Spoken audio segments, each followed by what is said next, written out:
Hello everybody, welcome to Burnt Church. Can anybody tell me what this stuff is?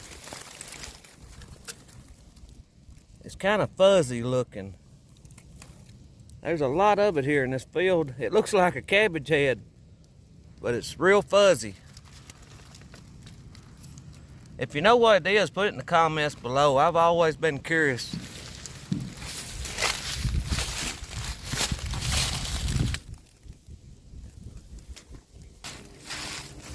We're trying to get some firewood. Looks like a light beam coming through the camera there. It's supposed to get bad cold next week, possibly even some snow. There's some white oak here that we cut back in the early spring, some that the tornado had blowed over. There's a piece of hickory there, I think. But we're gonna get some of this for my son's house and a little bit for the shop. We're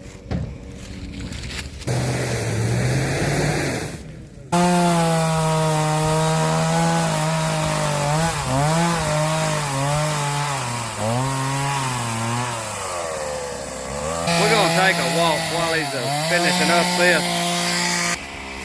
Check this old deer stand out over here, see if it's rotted down yet or not.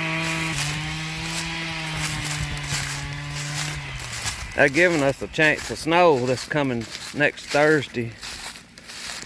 That would be something if we got some snow right there around Christmas. It don't do that here in the South very often. The lows one night is 8 degrees. My wife was showing me the weather this morning. That's real cold for us.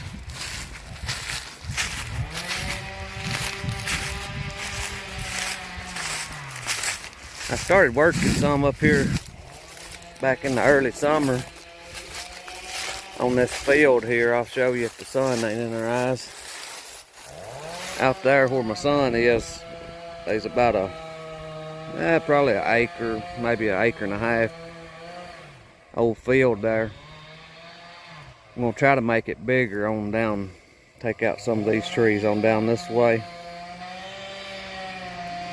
We got started on it some. Well, the tornado helped us a little bit on it, but we come up here and got those logs, and I done a little work while we had our backhoe here. I need to get it back up here and do some more. We've got a pond on down. I don't know if y'all can see Daddy's truck right in here. On down below him about 100 yards, there's a pond.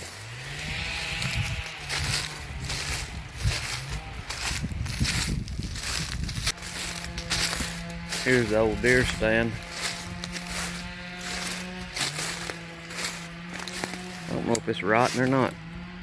I believe it's still pretty sound. I don't think I'm gonna climb up in it though. That's about probably 10 or 12 foot up there. It's on that big white oak. We put it there because there was an old deer stand before we bought this place. There was an old deer stand nailed into that tree. So that's one reason we went ahead and put this deer stand there on that tree, because we know it's got nails in it already.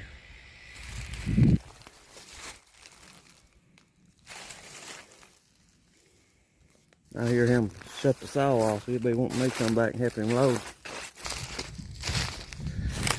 If I can get a chance, I'll take you down over here and show you the pond that we've got. This here's a little bit of an orchard Daddy set out years ago. He bought the trees at the flea market, I think, before he bought them. And a lot of the trees turned out to be something other than what they bought them for. There's one of them right here. I don't remember which tree it is. Now, there's a couple of pear trees and a cherry tree and I think an apple or two.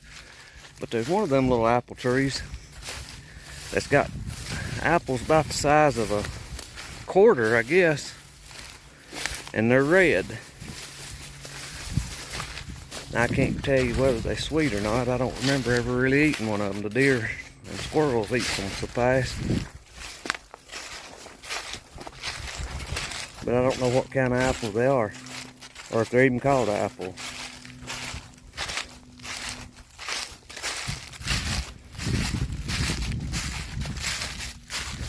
On down off of this hill here is where the pond is. That's where deer's been. Made him a licking branch here.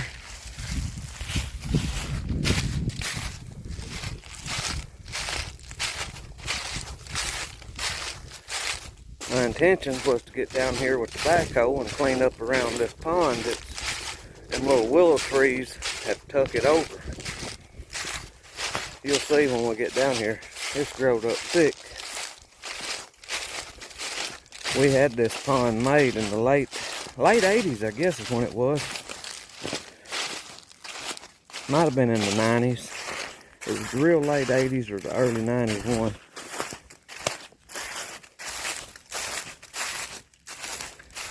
It didn't completely hold water on the beginning. I think it holds it more now. I think it's sealed itself off. But I can remember somebody told us back then to get hogs and put hogs in there where they could get in and root around where the pond bank is, and that would help seal it off. I don't know if that's so or not, but if you've got a leaking pond, you could give it a try. We built that little dock out here and built the frame and never did floor it. It's done took over by trees now. But all these trees needs to be gone. And these right down through here. We stocked it with fish back in the 90s. Catfish and bluegill, I think was it. But see, it's done this right here itself. It's jumped the levee here. We had some, I don't know, it seemed like we had some overflow pipes, but they wasn't big enough. I need to get the backhoe in here and fix this and then fix a place for it to overflow. The drains on it's not big enough. I think it's just a 6-inch drain, I believe is all it's got down there. I don't think it was built right on the beginning. It's a pretty deep pond. It's probably 8 foot deep out there in the middle. Probably ain't now, it's probably filled in a lot. But the last time I came up here fishing, it was still full of bluegill.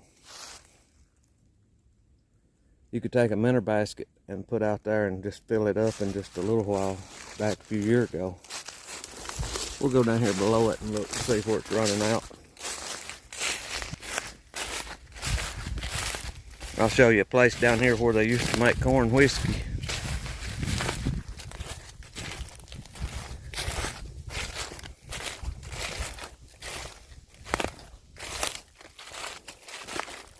That overflow was washing out pretty big down through here. It's done cut a big ditch.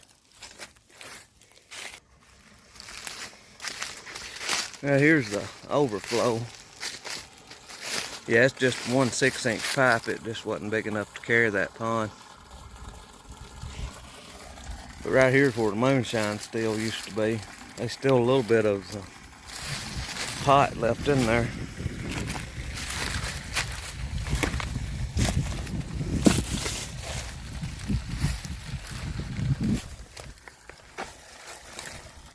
There was an old story about this Moonshine still. This was here, the still was here in, I guess, the mid-90s.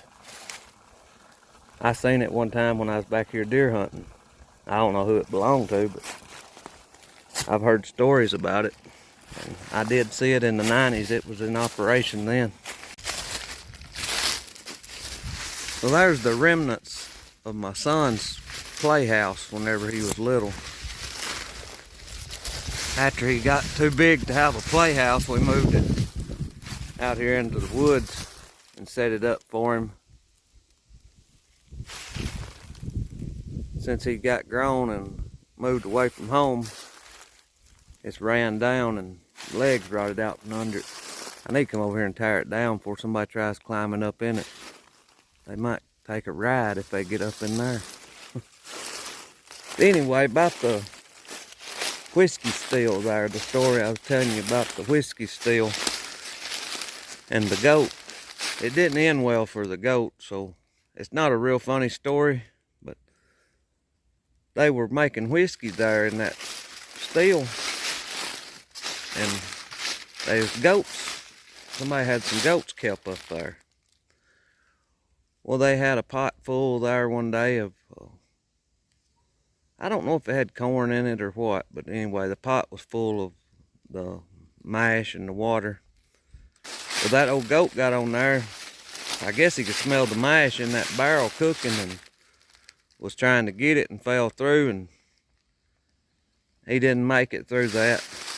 That's the story that I've been told about it from some of the people that was supposedly the ones making the moonshine there. So we got my son a load of wood there and unloaded it at his house. I'm back here at home now and trying to find me a little bit of wood to cut. I've still got some of that hickory that we cut the other day, but I need a little bit more to go with it this next week. It's gonna be some bad cold weather. Right up here looks like a white oak that's got broke down. Make some good wood. If it ain't too far gone, we'll check it and see if it is. I'll try to get the mule down here on a pretty good hillside here. There's a good white oak right there growing. That's a pretty one there. I'll show you it. Up through here, there ain't a limb on it till you get up there probably 30 feet. Maybe higher than that. It's close to big around as a 55-gallon barrel. Oh yeah, this here should make some good wood. That's just about how much I need too, looks like. That'll probably load the mule up. This ain't too far behind my house, probably about 400 or 500 yards up through here is my house. Up on this hill right up here is the sawmill. There's no telling how many times that my son's come running to the house before when he was hunting back here, and that he'd shot at a big buck. And sometimes he did get a big buck here, but there's no telling how many times he's come to the house and me and him come back here in the night and stay half the night looking for a trail, if he hit it or not. Them were good times.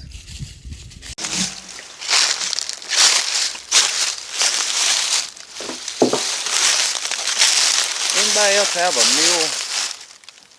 This mule here, it won't hardly go nowhere in two-wheel drive. It's got the levers where you can have one-wheel pull or two-wheel pull.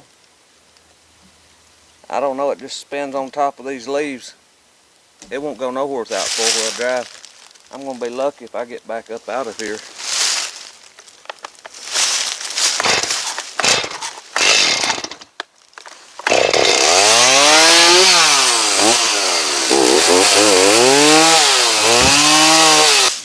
I believe that's still solid enough that it's gonna burn pretty good.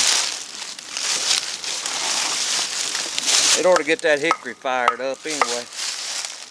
I guess that's about all I'm gonna have today. I'm gonna get this loaded up, take it home and unload it. But I thank y'all for watching, and I pray God blesses you. And I'll see you in the next one. Well, I couldn't leave y'all without letting you see what my load looked like that I'm thinking to go up out of here with. It's not the biggest load I've had on there.